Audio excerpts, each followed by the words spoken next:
following Answers for Elders podcast features author, innovator, Alzheimer's and dementia family coach, Faith Marshall.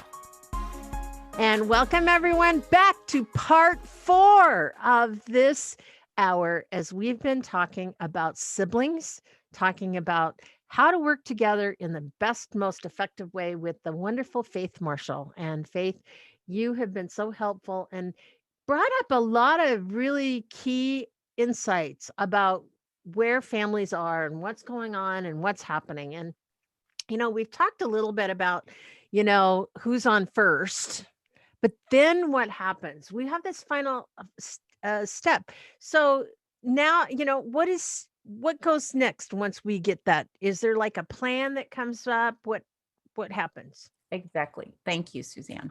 Mhm. I say that it's almost like a sporting team where each person has their responsibilities Mhm. It's a and game plan. a game plan. Exactly. And the game plan is the care plan. And you need to be like in playing sports, you need to be able to react to what's happening. But you've got your key person who's organizing, and then each other team member has something that they can do to help and contribute. And that could be watching the bank account to make sure that money isn't going where it shouldn't. I'd love to do another episode on elder scam because there's a lot of that happens. Sadly, yeah. And so you've got someone watching the bank account. You've got someone else watching the pharmaceuticals. You've got a key person who goes with them to the doctor's appointments and tracks what is changing and presenting the list of symptoms to the doctors.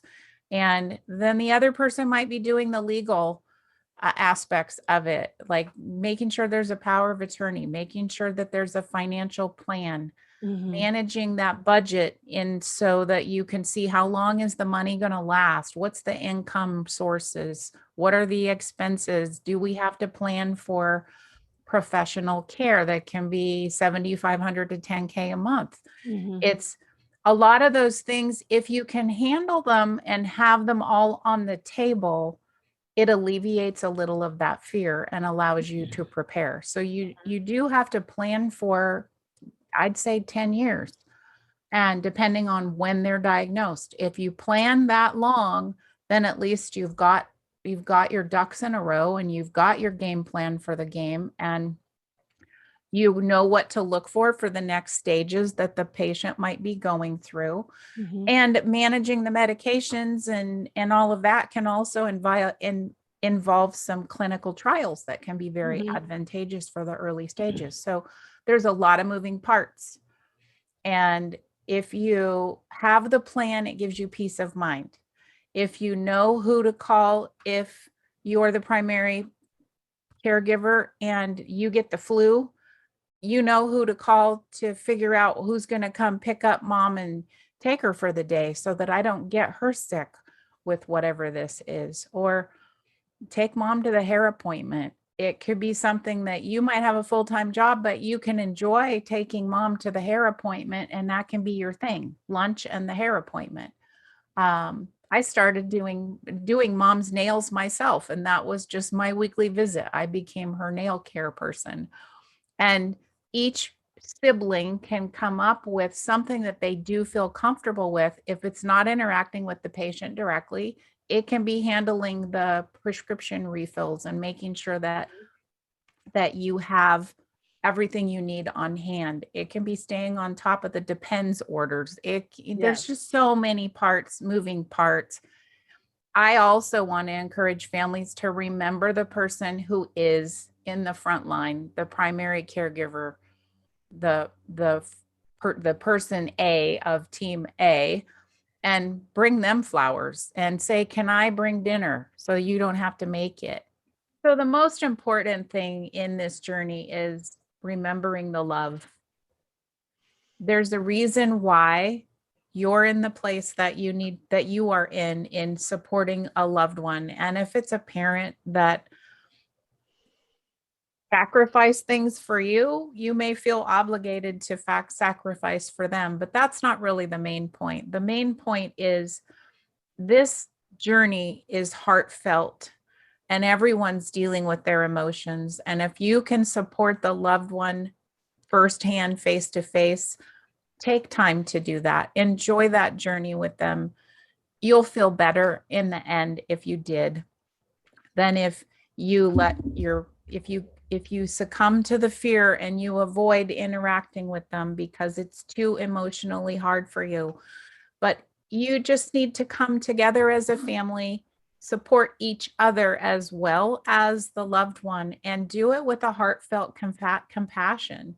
Yes, you might have to take a day off from work to go to the doctor. Yes, you might have to miss a soccer game of your kids, but you're going to enjoy this journey more the more you interact and the more you support each other. And embracing each other's emotions as you go is really critical, because if you know how your siblings feel and if you can talk about it, then it just brings this continuity and harmony in embracing the journey. And none of us do well with friction and that energy that comes from friction and fighting. It just it's not important any longer. Whatever happened, you got the hand-me-down bicycle. Who cares? It's like, just get over it. And you put the dent in the car and Johnny got blamed for it. It doesn't matter anymore. It doesn't matter. And you can make jokes about those things and walk through those, and a family can really heal some of those wounds by coming together and dealing with this. And it's not a quick one and done. So don't try to pretend that it is. Right. It can derail a family and it can bring a family together. And I encourage people to do your best to just bring the family together and support one another, and whatever that looks like for you. And sometimes there are family members that just don't want to play. They want to sit on the sidelines and they want to criticize the coach just like they do their kids' soccer, or they want to criticize their sibling. I encourage them to just stop it. Just knock it off. Just support them. Keep your mouth shut. If you're not going to do anything supportive to help them, just park it. And it sometimes it takes that mediation, but really it's all about love.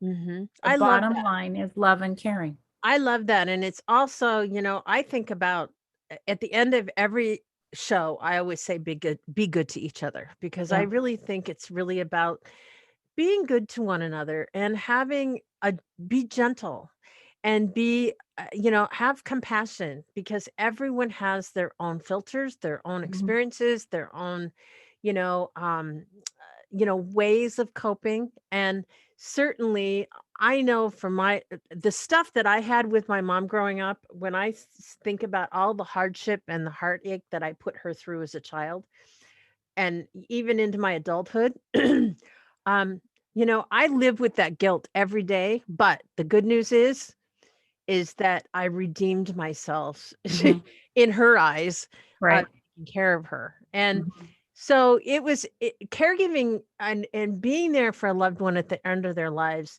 is a wonderful way to redeem yourself. It's a good way to find the good things about one another and recognize strengths that you may not realize that one another has in a family. Yeah. Everyone's different. Even though we all have the same DNA, our personalities are totally unique, and we take after different, aspects of our family members. And so those things are important. Yeah. And you do, like you said, you have to put the ego aside sometimes and just think about the loved one and think about what they need, and encourage each other instead of criticizing each other. So it makes a stronger team and a stronger family unit. And it can be a beautiful experience. And I couldn't agree with you more. And as we're closing out this hour, it's like, Faith, it's like if you could give one piece of advice, and I'm kind of putting you on the spot right now, but if you've talked about it's all about love, and I think that's a wonderful way to almost encapsulate what we've been talking about this hour. But using that as the framework, If you could give one piece of advice to a family in that, how would you, what would you say? Well, a simple way to put it is sometimes you just have to get out of your head and into your heart.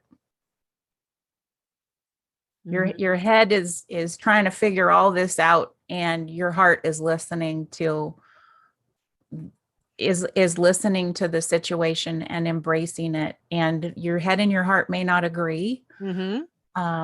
But if you can make heartfelt decisions for the loved one and for your siblings and family, that's a better place to be, and you feel better about it in the end. Yeah. Just listening to your heart. And wouldn't it be a great thing if families could find, instead of spending so much time on why we can't get along, instead how can we come together? Start Yeah. asking the right questions Yeah. between each other. And How can I help you? yeah, All you yeah, have to say is, how can I help you? yeah. And just really to just change that mindset of how can we come together as a family and Mhm. do best by our loved one. And I think that's really what it really comes down to, is that Yeah. factor of love and support and understanding and um compassion. Really, I Yeah. think that's it. So Faith, it's been so great having you on the show today, and Thank you so certainly, much. these are very, very powerful things to remember, and to helping take care of a loved one. And I know for all of us that have been through it, like you and I, there's a lot of hindsight's 2020. We learn from our experiences, and Yep. we're Yep. here to Sometimes you just got to get out of your own way. I Yeah. know it. So, but we're here for all of our families that are here, that have loved ones. And so please reach out to Faith, and her information is right at the end of each one of these podcasts. And we're very excited to have you as part of our team. And thanks again, Faith. Thank you so much. We would like to thank you for joining us in this podcast. Faith is here to support you and your family on this journey. She will help you to come together in harmony, creating the best team in advocating for your loved one's care. So call Faith at 855-363-2484 to receive a $200 gift card just by mentioning that you've heard these podcasts. Again, that number is 855-363-2484. And guess what? That spells Faith, 855-3-FAITH.